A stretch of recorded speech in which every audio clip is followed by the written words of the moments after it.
Hello viewers, আজকের এই viral hair ব্যান্ডটি আমি আপনাদের তৈরি করে দেখাবো। তো চলুন দেখে নেওয়া যাক। প্রথমেই আমি একটি কাপড় নিয়ে নিচ্ছি। কাপড়টি চওড়ায় আছে 10 ইঞ্চি এবং লম্বায় আছে 13 ইঞ্চি পরিমাণে। তো এখন কাপড়টিকে আমি উল্টো পাশে করে নিয়ে ভাঁজ করে সেলাই করে নেব। এই যে এর লাইনটি বরাবর সেলাই করে নেব। তো দেখুন, সুই সুতার সাহায্যে আমি খুব ভালোভাবে সেলাই করে নিব।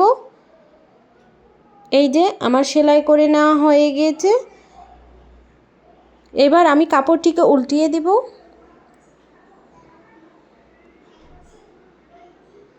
এই যে দেখতে পাচ্ছেন আমার কাপড়টি উল্টিয়ে নেওয়া হয়ে গিয়েছে। এরপরে কাপড়টিকে আমি একটি মাছ বরাবর ভাঁজ দিয়ে অপর পাশ থেকে আরও একটি ভাঁজ দিয়ে নিলাম।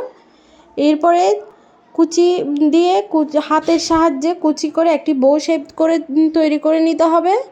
যেমন করে বাচ্চাদের ড্রেসের জন্য বো তৈরি করা হয় সেমভাবে এভাবে করে একটি সুই সুতার সাহায্যে মাছ বরাবর আটকে দিতে হবে যাতে এই ফুলটি খুলে না যায়। তো দেখতেই পাচ্ছেন সেমভাবে আপনারাও তৈরি করে নেবেন। এভাবে করে সেলাই করে নিয়ে খুব ভালো মতো গিট দিয়ে নেবেন। এবারে আমি আরও একটি কাপড় নিয়ে নিচ্ছি। কাপড়টি লম্বায় আছে 15 ইঞ্চি পরিমাণে এবং চওড়ায়ও আছে প্রায় 16 ইঞ্চি পরিমাণে। এরপরে ধারগুলো সেলাই করে দিতে হবে ভাঁজ করে। দেখুন আমি ভাঁজ করে সেলাই করে নিয়েছি। এরপরে উল্টো সাইড থেকে এভাবে কোণা থেকে ধরে 2 কোণা ভাঁজ করে এভাবে করে কুচি করে সেলাই করে দিতে হবে সুই সুতার সাহায্যে। দেখতেই পাচ্ছেন, দেখে বুঝে নিতে হবে ব্যাপারটা।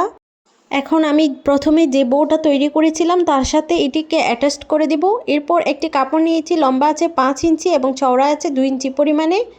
কাপড়টিকে এভাবে সোজা বরাবর সেলাই করে দিতে হবে। এরপরে উল্টিয়ে নিতে হবে কিছু একটা সাহায্যে। আমি সুইয়ের সাহায্যে উল্টিয়ে নিয়েছি। এরপরে এটিকে পেঁচিয়ে নিয়ে সেলাই করে দিতে হবে। এই যে আমি একটি ব্যান্ড দিয়েছি, আপনারা চাইলে ক্লিপও লাগাইতে পারেন। এই যে আমার হয়ে গেছে, সেলাই করে নিয়েছি। এটি খুবই ইজি, আপনারা একবার দেখলেই পেরে যাবেন। এটি অবশ্যই বাসায় ট্রাই করে দেখবেন।